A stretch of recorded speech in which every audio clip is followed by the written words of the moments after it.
volonté qu'ils ont toujours manifestée en ma personne pour pouvoir me tenir ici afin de parler de la part du Seigneur. Je remercie tout un chacun de nous qui est là aujourd'hui. Dieu ne t'a pas appelé par hasard aujourd'hui. Dieu est là pour une bénédiction spécifique en ton genre ce matin, cet avant-midi. Moi également, j'ai aussi ma part de bénédiction que je vais me réserver dans la parole qu'il veut donner à ses enfants cet avant-midi. Nous allons développer sur le thème « Étant mes limites ». Nous sommes tellement limités, nous avons des insuffisances, on ne sait pas s'épanouir. C'est pourquoi aujourd'hui nous voulons nous rendre au pied de la croix de Jésus pour qu'il puisse lui seul et lui-même étendre nos limites afin que nous puissions bénéficier de toutes les bénédictions qu'il a promis pour nous. Nous allons lire la parole de Dieu dans 3 passages. Nous allons commencer par le livre des Chroniques, 1 Chronique chapitre 4. Nous allons prendre les versets 9 et 10. 1 Chronique chapitre 4, versets 9 et 10. Là, je vais lire avec la version 8 secondes. 1 Chronique 4, 9 à 10. Jaébet était plus considéré que ses frères. Sa mère lui donna le nom de Jaébet en disant: c'est parce que je l'ai enfanté avec douleur. Jaébet invoqua le Dieu d'Israël en disant: si tu me bénis et que tu étendes mes limites, si ta main est avec moi, et si tu me préserves du malheur, en sorte que je ne sois pas dans la souffrance. Et Dieu accorda ce qu'il avait demandé. Vous voyez que sa prière se termine par un point d'exclamation et point de suspension. Dans la version que nous avons lue, certainement qu'il a fait un V là-dessus. Deuxième lecture, nous allons la découvrir dans le livre de Néhémie. Néhémie chapitre 6, versets 10 et 11. Néhémie chapitre 6, versets 10 à 11. Je lis dans la version parole de vie. Néhémie 6, 10 à 11. Un jour, je vais chez Shemaya, fils de Delaya et petit-fils de Matabeel, car il n'avait pas pu venir me voir. Il me dit: allons ensemble au temple de Dieu, dans les lieux saints. Fermons les portes, parce que tes ennemis vont venir te tuer pendant la nuit. Je lui réponds: est-ce qu'un homme comme moi, a l'idée de fuir? Et si je n'ai pas le droit d'entrer dans les lieux saints, si je le fais, je perdrai ma vie. Non, je n'irai pas au temple. Alléluia. La troisième et dernière lecture, nous allons vite aller dans le Nouveau Testament. Nous prenons 2 Corinthiens chapitre 8, 1 à 3. Épître de Paul aux Corinthiens. Deuxième épître de Paul aux Corinthiens, chapitre 8, verset 1 jusqu'à 3. Frères et sœurs chrétiens, nous voulons vous faire connaître ceci. Dieu a montré ses bienfaits dans les églises de Macédoine. Beaucoup de souffrances les ont mises à l'épreuve, mais elles sont restées très joyeuses. Et elles ont donné beaucoup, sans compter malgré leur très grande pauvreté. Les chrétiens ont donné ce qu'ils pouvaient. Et même plus que cela, j'en suis témoin. Ils l'ont fait et pourtant on ne leur a rien demandé. Alléluia. Ils l'ont fait et pourtant on ne leur a rien demandé.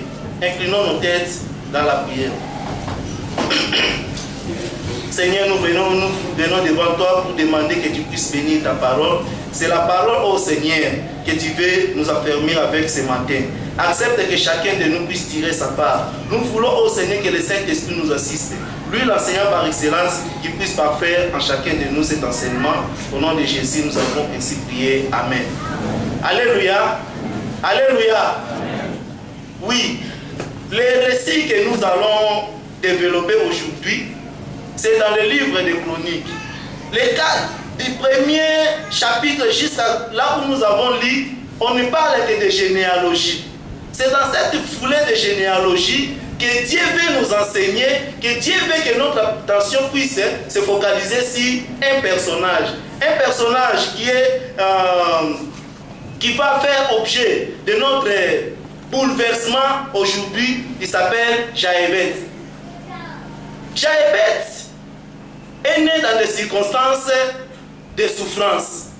La Bible ne nous dit pas clairement ce que c'était cette souffrance-là.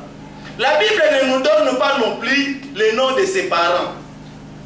Quand on parle de généalogie à partir du premier chapitre, jusque-là on cite que tel engendre, tel fils, jusqu'à ce niveau, mais nous voyons qu'ici, la Bible s'est arrêtée à donner une petite circonstance qui a entouré la naissance et la vie de cet homme appelé Jaébet. Sa mère lui donna ce nom parce que sa mère l'a enfanté dans la douleur, dans la souffrance. Depuis la conception jusqu'à la naissance de cet enfant, ils étaient nombreux. C'est une famille qui a beaucoup d'enfants. On n'a pas aussi déterminé le nombre d'enfants. Mais on nous dit qu'il était le plus honoré, le plus célèbre, le plus aimé de sa famille. Mais depuis sa conception jusqu'à sa naissance, sa mère était dans la souffrance. Il y a beaucoup de choses qui ont entouré cette conception jusqu'à ce qu'il naisse. Et Jaébet est né dans cette circonstance-là. Partout où sa mère se promenait, partout où sa mère portait les témoignages, il ne cessait de témoigner des souffrances qu'il a eues depuis la grossesse, la conception de cet enfant. L'enfant grandit et est en train d'intérioriser tout ce que sa mère disait autour de lui. Parce que nous savons tous que les enfants, quand ils naissent avec des cerveaux vides. C'est nous qui les chargeons. Les parents prennent tout leur temps à dire à leurs enfants, c'est moi votre papa, c'est moi ton papa, c'est moi ta maman, ainsi de suite. Et l'enfant, dans le vide qu'il y a dans son cerveau, il est en train d'intérioriser jusqu'à ce qu'il va maintenant accepter que celui-ci est mon papa, celle-ci est ma maman. Il en a aussi des enseignements qu'on est en train de donner. Et les témoignages que la maman donnait sur Jaébet, il l'intériorisait. Et ça constituait ce qu'on appelle les limites. Malgré tout ce qu'il avait, il était épanoui. La Bible ne nous dit pas clairement, mais j'ose croire qu'il était vraiment un homme instruit. Il avait des diplômes, il avait des richesses, il avait tout. Il était honoré. Parmi même ses frères, il était le plus élevé, le plus aimé. Mais quelque part, il ne savait pas s'épanouir avec tout ce qu'il avait comme connaissance, avec tout ce qu'il avait comme diplôme, avec tout ce qu'il avait comme richesse, parce que quelque part, il se sentait limité. Quand il se souvient de son nom, qui veut dire douleur, il s'est dit, si je fais quelque chose, c'est le malheur qui va m'arriver, c'est ceci qui va m'arriver. Voilà qu'il était limité. Étant limité, Jaébet ne s'est pas limité là-bas. Il s'est dit non, en tant qu'Israélite, qui se respecte, il s'est dit non, je ne peux pas rester dans cette souffrance. Pourquoi? À tout moment, même si je veux faire quelque chose, si je regarde, si je me souviens du témoignage que ma mère portait sur moi, je ne sais pas aller loin. Voilà, aujourd'hui je prends ma décision. Il prend la décision d'aller au temple. Il se met à genoux devant son Dieu, le Dieu d'Israël, et il commence à prier. Sa prière était spécifique, sa prière était précise, sa prière était concise, bien aimé. Aujourd'hui, il y a aussi des gens, il y a aussi des chrétiens qui sont à l'église, qui ont étudié, qui ont tout, qui ont des considérations, mais se retrouvent dans la situation de Jaébet. Vous avez des diplômes, vous avez la richesse, vous avez la connaissance, vous avez des mérites, mais vous ne savez pas vous épanouir. Vous êtes dans le commerce, mais vous ne savez pas aller loin. Parce que quelque part, vous êtes limité. Il y a peut-être un nom qui colle sur votre dos. Et ce nom-là, Dijar Masumbuko, si on peut le dire ainsi. Et quand tu te souviens de ce nom-là, tu sais que non, toute ma vie c'est la souffrance. Je ne sais pas faire quelque chose. Je ne sais pas aller loin. Oh bien-aimé, nous sommes limités. Déjà les circonstances nous limitent. Ce n'était pas Jaébet qui avait péché ou qui s'était donné ce nom, mais ce sont ses parents. Il y a aussi des souffrances qui nous arrivent. Il y a aussi des circonstances qui nous emballent. Mais nous ne sommes pas les origines de cette souffrance-là, de ce qui nous arrive. Mais il y a quelque part quelqu'un ou un groupe de gens qui avait dit quelque chose sur nous, qui avait fait quelque chose, qui ont fait des vœux, qui ont fait des pactes sur nous. Et nous sommes en train de subir des conséquences. Alléluia, bien-aimé. Oui, c'est vrai qu'il y a dans la Bible des circonstances où Dieu demande à ce que telle ou telle personne change de nom par rapport à telle ou telle mission qu'il lui donne, ou par rapport à telle ou telle bénédiction qu'il doit en avoir. À l'instar d'Abraham. Abraham, qui signifie père élevé. Mais Dieu lui dit non, non, tu ne t'appelleras plus Abraham, tu t'appelleras Abraham. Père élevé, ce n'est pas mauvais. Mais Dieu maintenant père d'une multitude, père donc plus élevé, père des nations. Ce sont des circonstances pareilles. Jacob, qui chante en Israël, qui signifie peuple de Dieu. Alléluia, bien-aimé. Il y a des circonstances pareilles dans la Bible où Dieu demande à ses enfants pour telle ou telle bénédiction, telle ou telle circonstance, telle ou telle mission de changer de nom. Mais les cas que nous avons aujourd'hui, le cas de Jaébet, on ne lui a pas demandé de changer le nom. Lui aussi n'est pas allé devant Dieu dans l'optique de changer le nom. Mais il s'est dit, le nom est là et ça va rester. Mais ce sont les conséquences.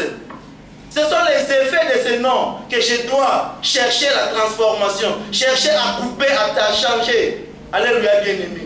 Quand nous venons devant Dieu, ce n'est pas forcément que nous puissions aussi changer ces circonstances-là. Mais quand nous sommes devant Dieu, c'est pour que nous puissions demander à ce que nous puissions rompre avec les effets, avec les conséquences de ce qui nous entoure, de ce qui nous limite.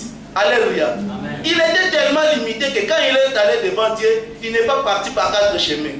Il avait 4 sujets. Il lui dit, Seigneur, si tu me bénis, et que tu étendes mes limites. Premier objectif, je demande la bénédiction. Deuxième, je demande que tu puisses étendre mes limites. Je ne peux pas me limiter ici, mais que je puisse m'épanouir. Alléluia, bien-aimé. En troisième lieu, si ta main est avec moi. Quatrième, et si tu me préserves du malheur. Il demande la protection de Dieu. Il demande à ce que Dieu lui préserve de ses ennemis. Oui, nous pouvons nous trouver dans cette circonstance. Mais quand nous sommes devant Dieu, nous devons entrer dans les temples, venir à la présence de Dieu avec des sujets, avec des objectifs spécifiques pour pouvoir demander à ce que Dieu puisse transformer notre vie. Que Dieu puisse étendre nos limites. Nous sommes tellement limités, malgré les diplômes, malgré tout ce que nous avons, mais nous ne savons pas aller loin. Alléluia, bien-aimé. Nous devons demander la grâce du Seigneur. Le système de ce monde fait en sorte que les riches continuent à s'enrichir, les pauvres continuent à s'appauvrir, bien-aimé. Pour appartenir à ce système-là, il faut entrer. Oh, bien-aimé. Il n'y a que les enfants d'une catégorie de personnes qui trouvent facilement de l'emploi, qui se stabilisent avec toute facilité dans la vie. Mais d'autres ne savent pas, malgré ce qu'ils ont. Il faut étudier en Europe pour trouver un bon boulot. Mais ceux qui étudient dans les fonds, des Bunyakiri, des Chabunda, ils ne peuvent rien espérer. Mais laisse-moi te dire que Dieu est capable de te sortir de là où tu étais pour te faire asseoir avec les grands. Alléluia. Dieu est capable de te tirer de la poussière et de donner des vêtements somptueux. Parce qu'il est Dieu, il sait agir. Il sait quoi il veut, à qui il veut. Alléluia. Des fois, nous nous limitons avec les sentiments que nous mettons en nous. Tellement que les circonstances de notre vie nous rendent limités et que nous avons aussi cultivé en nous la culpabilité. Et le diable se sert de cet instrument-là pour pouvoir nous nuire davantage, pour pouvoir nous détruire davantage, pour que nous ne puissions pas nous épanouir.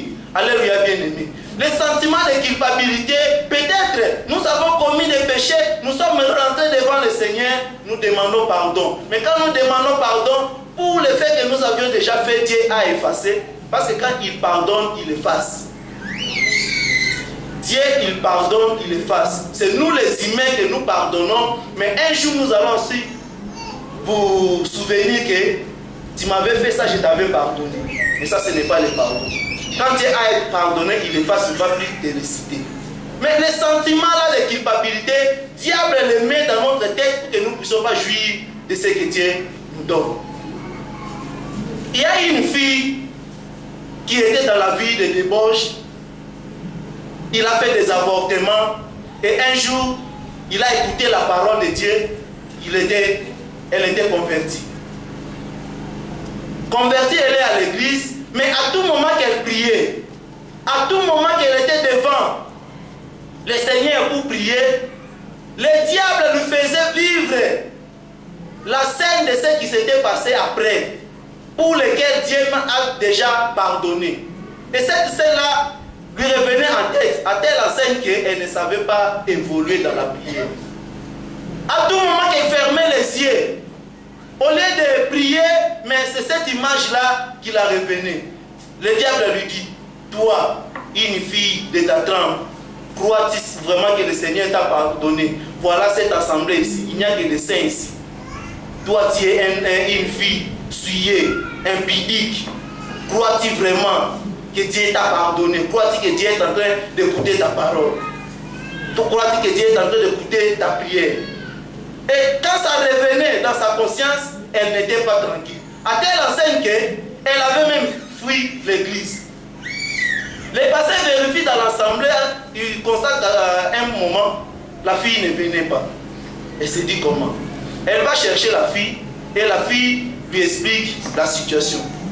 Et le pasteur vient, il prend la fille, confie à une maman aussi à l'église qui avait aussi une circonstance pareille. Qu'est-ce qui était arrivé à cette maman-là? La maman devait voyager pour la France pour rejoindre son mari. Alors, elle devait transiter par Belgique pour arriver en France.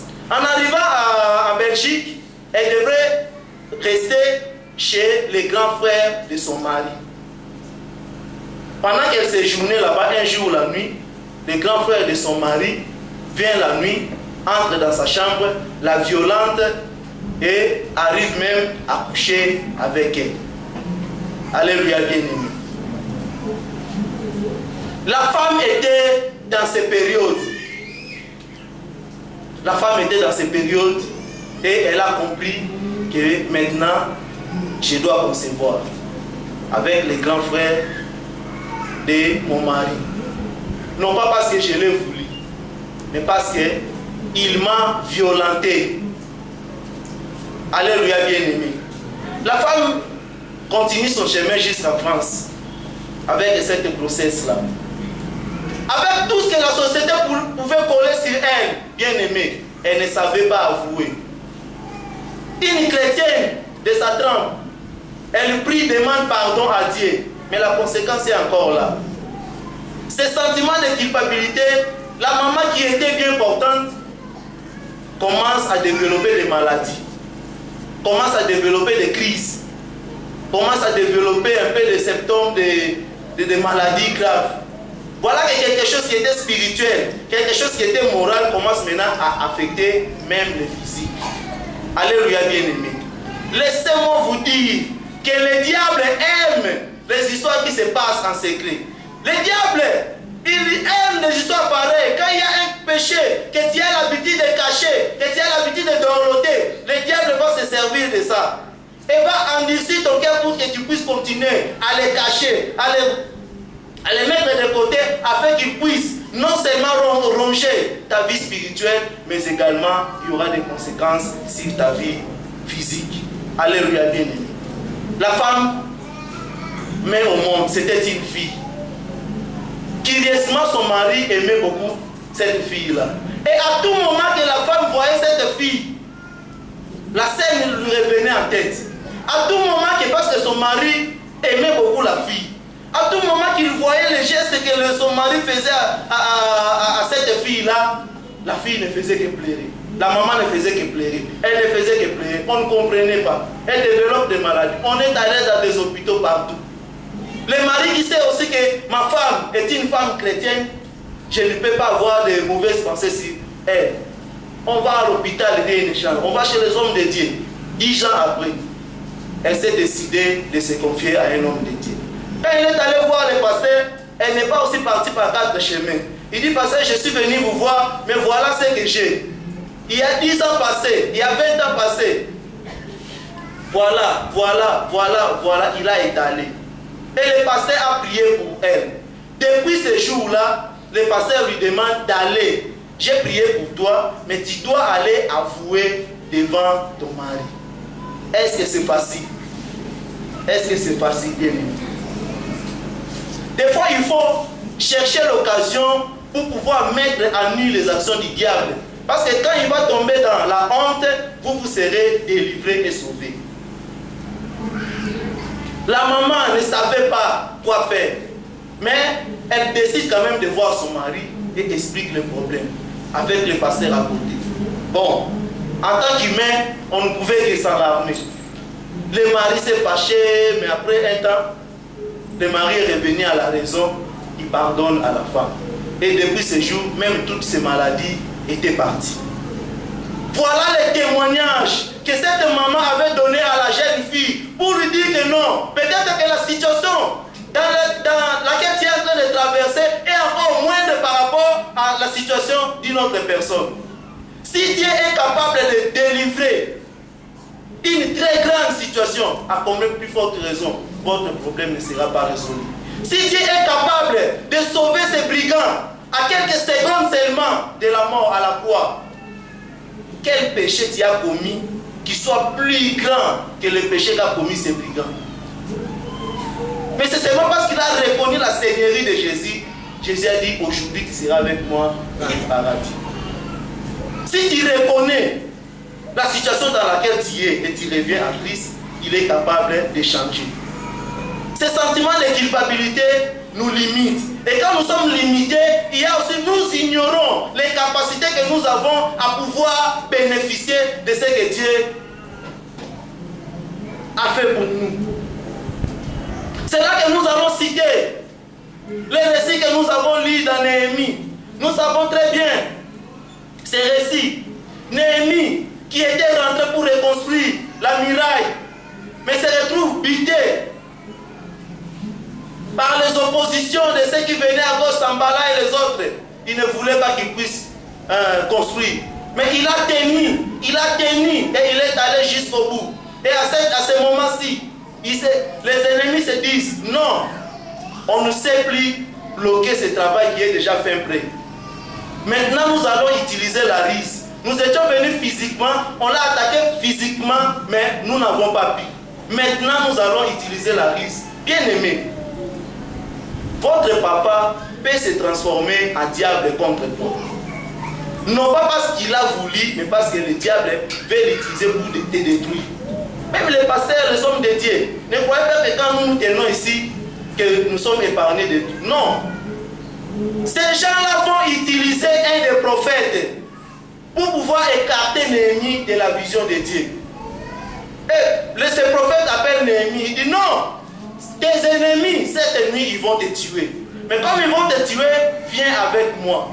Viens avec moi, allons dans le temple, enfermons-nous, fermons toutes les portes, pour qu'ils ne puissent pas tomber sur toi. Bien-aimés, si nous sommes ignorants, nous ne savons pas les révélations de Dieu, nous n'avons pas la connaissance profonde de la parole de Dieu, nous serons typés, nous serons traînés par tous les vents qui viendra de l'ennemi. Alléluia. Néhémie qui connaissait la parole de Dieu, il sait, bien aimé, à cette époque, ce n'est pas n'importe qui était autorisé ou qui avait le droit d'entrer dans les lieux saints. Mais lui qui n'avait pas ce droit, on lui demande d'aller. Il lui dit, mais quand si j'entre de là-bas, je risque de laisser ma peau. Ça, ce n'est pas une prophétie qui vient de Dieu. Un homme comme moi, dois-je fuir? Prendrai-je fuite devant l'ennemi? C'est ça sa déclaration. Vous voulez m'écarter de la vision, bien aimé. Il n'y a que celui qui a la parole, qui a la connaissance parfaite de la parole de Dieu, qui pouvait agir de la sorte. Parce que même si un homme de Dieu vient devant toi pour te présenter quelque chose qui dit de la part de Dieu, il faut que tu puisses avoir le discernement. Néhémie avait ce discernement, c'est ce qui l'a sauvé. S'il n'avait pas de discernement, il ne serait pas sauvé. Et la foi qui était en lui a fait qu'il puisse être sauvé de cette risque-là. L'homme de Dieu lui parle de complot qui serait organisé par l'ennemi, alors que lui-même qui était dans le complot, il voulait détourner. Bien aimé. Aujourd'hui, l'Église a besoin d'un homme qui va se lever pour dire, un homme comme moi, quelqu'un qui puisse se trapper sa poitrine pour dire qu'un homme comme moi, une femme comme moi, puisse trembler devant l'ennemi. Un homme comme moi puisse accepter la corruption pour s'appeler le nom de mon Seigneur. Il y a des gens comme ça qui sont capables, bien qu'ils viennent à l'église, ils peuvent aussi se mettre là en train de chanter, de prêcher. Mais quand on lui présente un paquet d'argent, oui, il est prêt à sacrifier le nom de Jésus. Il est prêt à sacrifier des vies humaines. Il est prêt à mettre les gens à mort parce qu'on lui a présenté l'argent. Est-ce qu'un homme comme moi puis-je accepter des présents pour faire des histoires pareilles? Une femme comme moi, puis-je laisser mon corps dans le débauche afin d'avoir le boulot? Si Dieu, dans sa souveraineté, avait tiré de la poussière un homme David, sale qu'il était, dans la brousse en train de perdre le troupeau, il ne connaissait rien de la vie.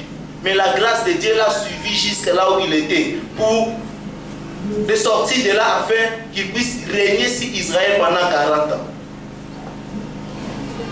Et Dieu là ne peut pas faire pour vous. Nous devons vivre avec foi dans la persévérance. On nous dit que la foi est une ferme assurance des choses qu'on espère, une démonstration de celles qu'on ne voit pas. Mais moi je le résume en disant, la foi c'est une folie de Dieu pour les œuvres inexpliquées ou inexplicables. Alléluia. C'est une folie de Dieu pour des œuvres qu'on ne peut pas expliquer, que l'intelligence humaine ne peut pas expliquer. Joseph qui se retrouve esclave et prisonnier, mais peu après, il devient une grande personnalité, deuxième personnalité en Égypte. À l'étranger encore, ce n'était pas chez lui. Sarah, qui a fait 90 ans sans concevoir, mais à 90 ans, Dieu était capable de la rendre grosse. Alléluia, bien-aimé. Que dit d'Esther, bien-aimé? Captive, mais elle se retrouve reine. Rite, une Moabite, une païenne. Mais il se retrouve femme d'un grand riche. Elle était veuve parce que son mari était décédé. Il y rentre en Israël. Non seulement qu'il est sauvé en entrant en Israël, mais il a joui de tous les bonheurs, de toutes les bénédictions que Dieu avait formées pour lui. Quelle est votre situation, bien-aimé? Vous traversez des circonstances, des situations qui vous limitent, qui ne font pas que vous puissiez vous épanouir. Mais avec Dieu, vous allez faire des exploits. Je vous invite à entrer dans le temple de Dieu, à venir à la présence de Dieu avec des prières spécifiques, avec des prières précises. Bien aimé, avec nos pieds, nous pouvons aller loin. Il y a des gens qui ont fait plus de 2000 km à pied. Les pieds peuvent nous amener loin. Mais les genoux peuvent nous amener là où les pieds sont incapables de nous amener. Alléluia. Nos genoux sont capables de nous amener là où les pieds seront limités. Chaïbet, en venant devant la face de Dieu, Il est venu avec la prière spécifique. Tu me bénis, étends mes limites, préserve ma vie contre les ennemis, protège-moi. Il était précis devant le Seigneur. Et le Seigneur avait exaucé. Anne qui se trouvait dans la situation de difficulté, elle ne savait pas. À tout moment, elle était insultée par sa rivale. Oh bien-aimé, ça fait mal. Vous êtes à deux, il est en train de concevoir, avoir des enfants, et vous êtes là. Ça fait très mal. Mais elle est entrée dans le temple avec une prière spécifique, avec une prière précise, avec une prière concrète, avec une prière tranchante. Et il a fait lever devant le Seigneur. Si tu me donnes un enfant, cet enfant sera consacré à ton œuvre. Pénina a eu beaucoup d'enfants. Si je pose la question, qui connaît un des enfants de Pénina? Personne ne va me répondre. Ou du moins une ou deux personnes qui ont l'habitude de lire la Bible peuvent me donner un ou deux noms aussi. Mais nous savons que l'enfant ici de Anne s'appelle Samuel, un grand prophète dans la Bible. Tout le monde le connaît. Un seul enfant était plus important que les dizaines qu'avait Pénina. Dieu est capable de donner, et la bénédiction que Dieu donne ne se fait suivre d'aucun chagrin. Alléluia.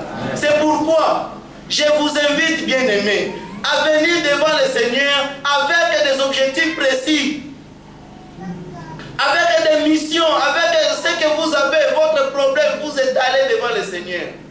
Confessant bien sûr les péchés que vous avez commis. Il est juste et fidèle. Quand il pardonne, il efface. Oui, nous avons aussi la possibilité de pouvoir anticiper cette bénédiction du Seigneur. Ce pouvoir, Dieu nous l'a donné. Et ce pouvoir est révélé par beaucoup de passages dans la Bible. David le connaissait, il savait adorer son Dieu pour recevoir quelque chose. Esaïe qui dit pousser à l'Éternel les cris de joie. Oui, même pour des histoires, des choses que nous n'avons pas encore expérimentées, pour quelque chose que nous sommes en train de chercher, nous n'avons pas encore eu, mais nous savons que Dieu, il vit d'éternité en éternité, il va nous les donner. Comme il va nous les donner avec cette foi que nous avons en nous, pour exprimer cela, nous devons même louer, adorer le Seigneur. Parce que l'adoration, la louange brise les chaînes. Alléluia. Il y a encore une situation qui a touché le cœur de Paul, que nous voulons aussi partager. Il a plu à notre Seigneur que nous puissions aussi le partager. C'est cet avant-midi bien-aimé. Paul qui venait à Corinthe, il arrive quelque part à Macédoine où il était en passage. Mais il était étonné de la façon dont ces gens-là faisaient anticiper la bénédiction du Seigneur. Les églises de Macédoine devaient contribuer pour l'œuvre du Seigneur à Jérusalem. Mais quand Paul passe par là, ça coïncide à ce moment-là. Paul était témoin, lui-même a écrit, et nous avons lu. Il dit, j'étais étonné de la façon dont ces gens-là avaient donné, sans que personne ne leur demande. Et même les pauvres ont donné plus qu'ils en avaient. Ils avaient donné plus, bien aimé. Quand nous donnons à l'œuvre du Seigneur, le Seigneur au retour, il va aussi déverser dans nos marmites là où, dans nos poches, dans nos marmites là où nous avons tiré. À telle enseigne qu'on va commencer à mettre, à presser, à secouer, afin que ça puisse se remplir. Et la bénédiction que Dieu donne, ça peut même se remplir et commencer à déborder. Quand nous venons devant le Seigneur, est-ce que nous savons aussi anticiper la volonté de Dieu, anticiper la bénédiction sur nous? Ou bien nous sommes limités par les circonstances de nos vies, les circonstances qui entourent notre naissance ou notre vie. Nous ne savons pas épanouir. C'est pourquoi je vous invite, bien-aimés, à fléchir les genoux. Moi également, je suis là, nous sommes là, nous voulons fléchir nos genoux et demander, il y a quelque chose qui te touche, que moi je ne sais pas. Si je me mets aujourd'hui, si je me mets ici à étaler les problèmes généraux qui touchent nos vies, bien aimés, on ne saura pas les terminer. Mais toi, tu connais ce qui te touche, ce qui te dérange. Quand tu te souviens de ça, Quand tu te rappelles de ça, même quand tu es à l'église, tu fermes les yeux pour prier, l'image te vient à l'esprit, tu ne sais pas développer une bonne prière.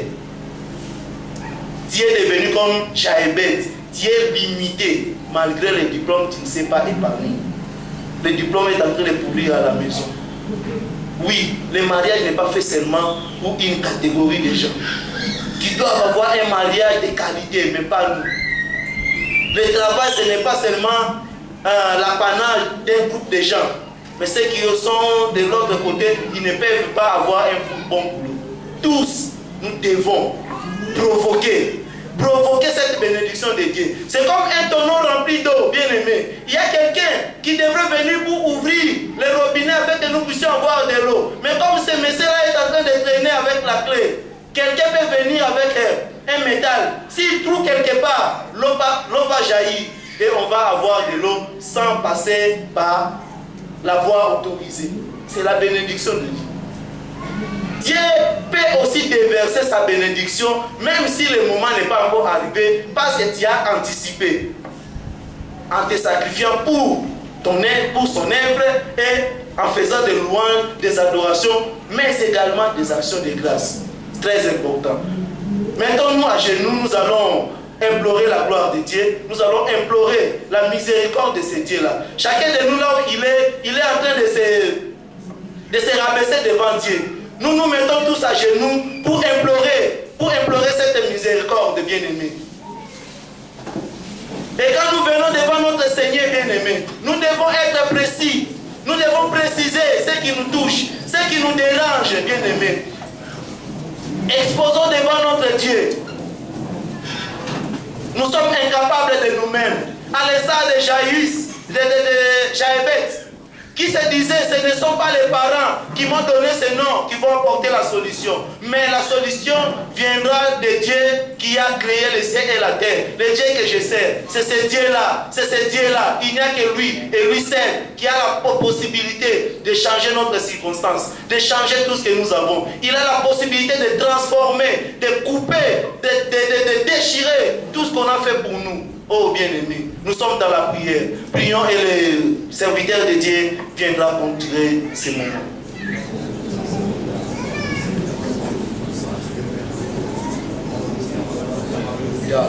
Voici au devant de toi, Seigneur, mon Dieu, mon roi. Nous sommes chargés, nous sommes limités, Seigneur.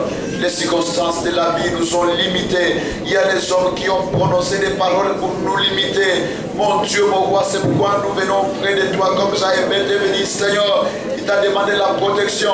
À cette fin d'année, Seigneur, il y a des hommes qui nous veulent du mal. À cette fin d'année, Seigneur, il y a des hommes qui méditent du mal contre ton peuple. Nos ennemis s'élèvent, mon Dieu, mon roi. Nous avançons vers toi, Seigneur, comme l'a fait Jaébet. Oh Dieu, épanouis ton peuple, Seigneur. Épanouis-nous, mon Dieu, mon roi. Au nom puissant de Jésus, mon Dieu, mon roi. Malgré le diplôme de ton peuple, ils n'ont pas de travail. Mon Dieu, mon roi, malgré le travail qu'ils ont, il n'est juste pas, Seigneur Dieu, du salaire de leurs travaux, Jésus. Agis maintenant puissamment, Yahweh, au nom puissant de Jésus. Tout ce qui limitait ton peuple, je le détruis cet avant-midi. Au nom puissant de Jésus, toute maladie qui limitait ton peuple, nous la détruisons. Au nom puissant de Jésus. Alléluia. Épanouis les frontières de ton peuple, mon Dieu, mon roi. Donne des témoignages ce jour. Agis puissamment. Tu l'as fait pour Jaébet. Tu es le même, hier, aujourd'hui et éternellement. Il y a ceux-là qui sont limités par les péchés, la culpabilité. Au nom de Jésus, tu es venu nous donner la vie et la vie en abondance. C'est pourquoi, mon Dieu, rends-les libres au nom puissant de Jésus. Merci, Seigneur, pour les secours que tu apportes à ton peuple. Au nom de Jésus, nous avons ainsi prié. Amen. Amen. Alléluia, alléluia, alléluia, alléluia. Acclamons encore notre Dieu. Alléluia, il est merveilleux, il est digne. C'est grand Dieu. Alléluia, alléluia. Merci Jésus. Amen. Alléluia. Comme le temps nous presse, nous avons cette scène. Nous demandons déjà au diacre de faire circuler les offertoires. Et nous demandons au même moment aux parents de l'enfant, au Choko Onokumba, de pouvoir la prêter pour l'amener ici devant. Et nous allons livrer les communiqués de la classe de baptême, les frères et sœurs désiraient de recevoir les baptêmes d'eau par immersion, selon l'ordre suprême de notre Seigneur et Sauveur Jésus-Christ, sont priés de contacter les bureaux du culte francophone pour